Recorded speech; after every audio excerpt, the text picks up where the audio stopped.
Hey guys, I'm going to take you through a bit of fill stuff today because a lot of you have requested some fill stuff. You say that's the thing that trips you over the most, so I thought I'd do a bit of a fill on these letters here.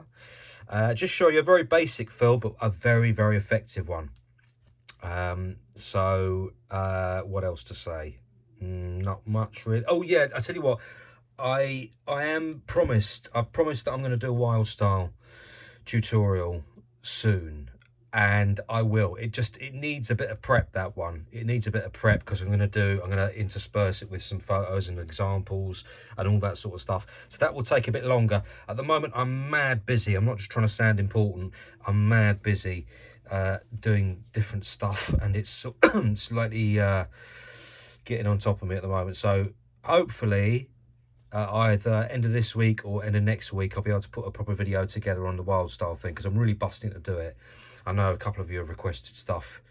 Well, a few people have said, can you do something on wild style and stuff, but you know, you all know that wild style is not my massive thing. I have a text style. I've got a more text sort of style of letters, and I've got mostly straight letters and stuff that I do. But anyway, I'm going to talk you through a bit of wild style stuff another time.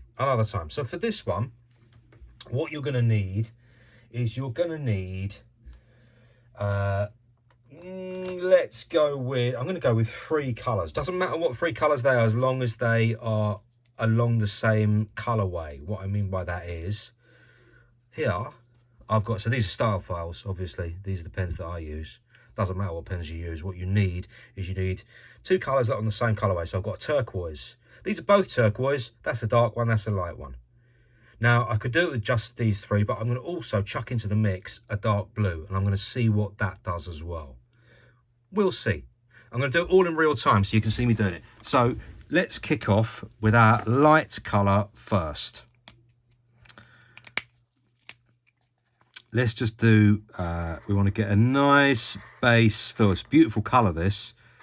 I don't use colours like this nearly enough. Now, you don't want to sit here endlessly twiddling your thumbs while I fill, so I'm going to do it with the blunt side. Do a nice big broad fill.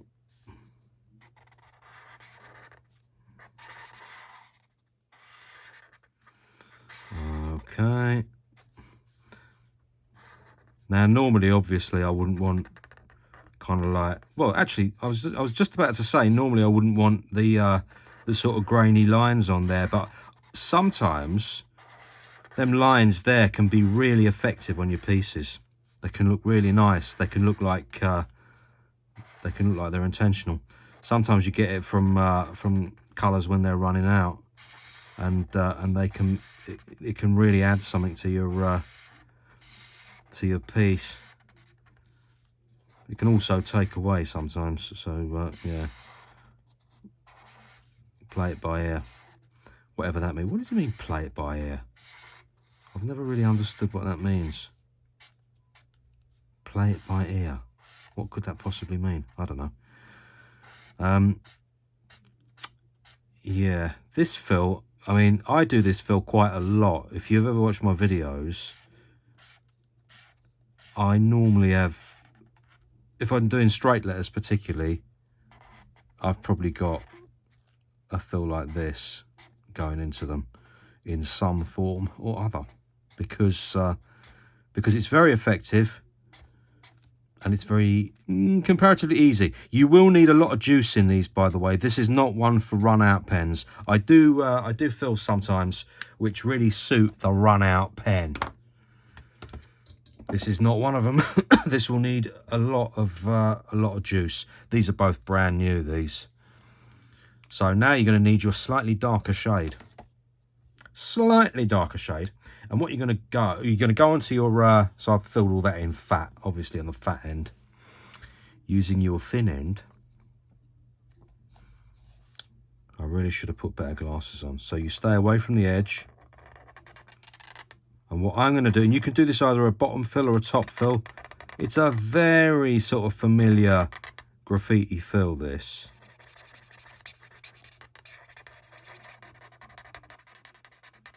Now what you're going to do, you're going to take it up to there. Make sure there's plenty of ink in here because we want it nice and dark if we can. Now, when it's up to there, you're going to take your light colour again, okay? Broadside, and you're going to just work that ink up like that. Light strokes, just pull that ink up. Now, again, you've got to stay away from the edge. And eventually, hopefully, this is all the light colour still. Eventually it will get to a point where it's very, very light. Now, that's not perfect, but it doesn't need to be perfect because there's all kinds of tricks you can pull around it not being perfect. So, some pens, by the way, will give you a perfect blend on that. Absolutely perfect. I'm going to go in and I'm just going to drop some same colour, light colour still. Drop a few little bubbles in there, and they will distract the eye away from the fact that the fill is not perfect, or the fade is not perfect. Now, I'm then going to take this might not work. I'm taking my darkest colour, the blue. Hang on, just let me whiz this out. Yeah, that's a really dark blue, that. And I'm just going to lay some down in the bottom. Just right in the bottom there. And then I'm going to take my dark turquoise. So this is the light one, this is the dark one. Take my dark turquoise again. And I'm just going to work the edge of that dark blue. You see that? Work the edge of that dark blue until that's got a nice fade in it as well. So that gives it a bit of depth, a bit of fade. Now again, you can take your, if you want to, because you can really over egg this if you like. Take your dark blue again, come back in, let's drop a little bubbly down there as well. There you go, nice dark effect. So now what I do all them letters there, but I'm not going to do that in real time because you'll be bored stupid. So instead, what I'm going to do, I'm going to take a white Posca. Now this one, this is a PC1M, which means it's the second thinnest that they do, like this. This will be all nice and dry. That's the beauty of alcohol markers. They dry almost instantly, not instantly. Interestingly, if you've ever really paid this a lot of attention, like I have, it takes a little while for it to bed through the fibres of the paper. And when it does, and it's nice and bonded, you can do anything on it with paint. So this is what I'm going to do here. I'm just going to drop some highlights in. Drop some nice little highlights in there.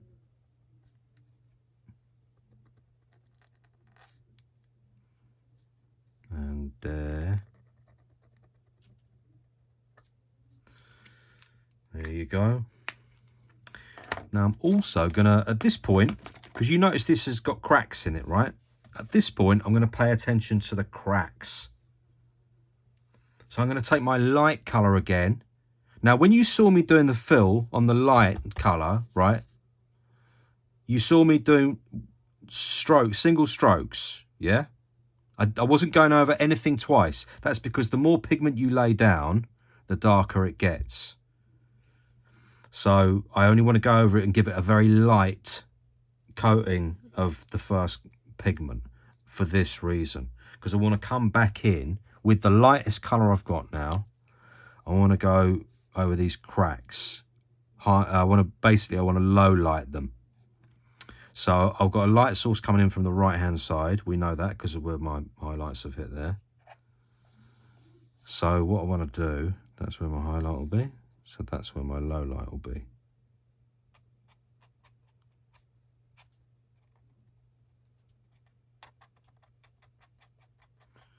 Now, it might not be enough colour, but I think it probably will. There we go. Bit up there. Bit along there, yes.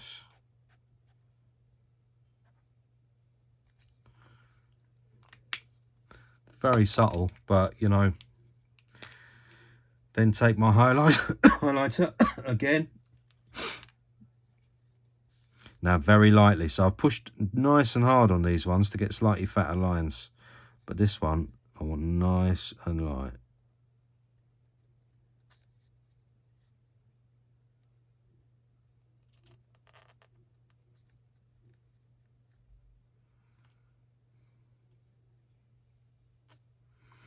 Yeah, that will do there. That will do. So it just gives a bit of life to them cracks as well. So as you can see, is it better if I do them all so you can see? I tell you what, I'll do it in time lapse so you can see the whole thing and how effective it looks.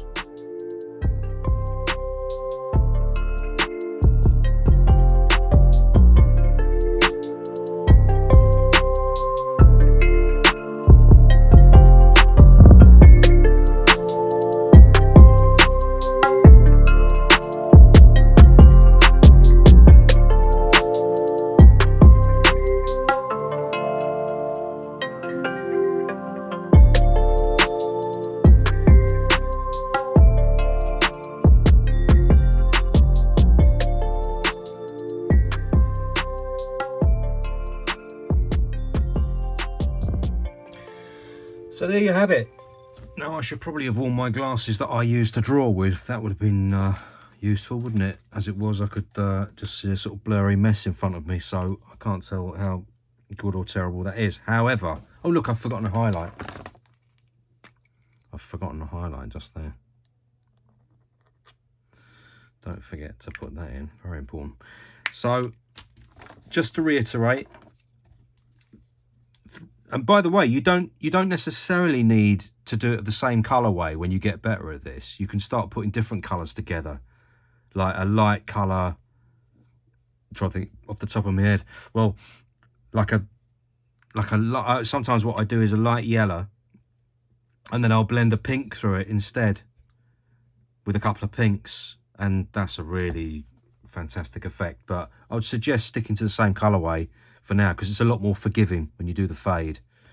I've not done a fabulous fade on these, but often you don't really need to, unless you're doing like an exhibition piece or something. You know, if you're just trying it out in the black book, you know, just do what you like. So these are the three colours I've used: 2 turquoise, 1 dark blue, and yeah, the trick to this really is the sort of I use the sort of upward strokes with the big fat blunt end of the pen when I'm doing the fade. That's the best way to do it. Some pens blend better than others. Some colours blend better than others. One of the reasons I love yellow so much is because the blends I can get on it are fantastic. They're amazing. Really beautiful blends that look seamless. I was trying to blend purples yesterday, and if you look closely at my blends on the purples, they're not that great actually, because there's not enough colour transition. There's not enough colours to transition between the different colours. Style File do probably 18 different yellows or something, all the way through to a sort of, you know, burnt umbers and them kind of colours, and siennas and all that sort of stuff, which are essentially browns, and they just blend gorgeously, which is why I use them so much. I can achieve really great effects with them. But anyway, give it a go for yourself. See what effects you can pull off. And I will say, by the way, I know people always ask me about the colouring book whenever they see it. I don't have that many of these left, and I'm not going to do a reprint, just to warn you. So if you want to grab one now. I'll try and remember to put the link in the description. But yeah, once they're gone for good. Because I'll probably, if I do another colouring book, I will do another one. I'll put another one together, a different one. Yeah, but yeah, just to warn you. I just say that because every time I use it, somebody wants to buy one. There's lots of good stuff in here. This is the only problem. This is the only problem, right? If you really hammer a page like that. These are thick pages, but look, it will go through. But you know, say la vie, you can't win them all. Doesn't work. Doesn't if you do if you use paint markers or use watercolor, what they call like pen 68s or something like that. Those kinds of, but of course you can't really blend as well with them. They do blend if you get good at blending. If your blending skills on point, then you will be able to blend them a bit. Watercolor pens, pen 68s and stuff, they just don't blend as well as this because of the alcohol content. Anyway, there you go, guys. Hope you enjoyed that and got something from it, and I'll be back for more soon.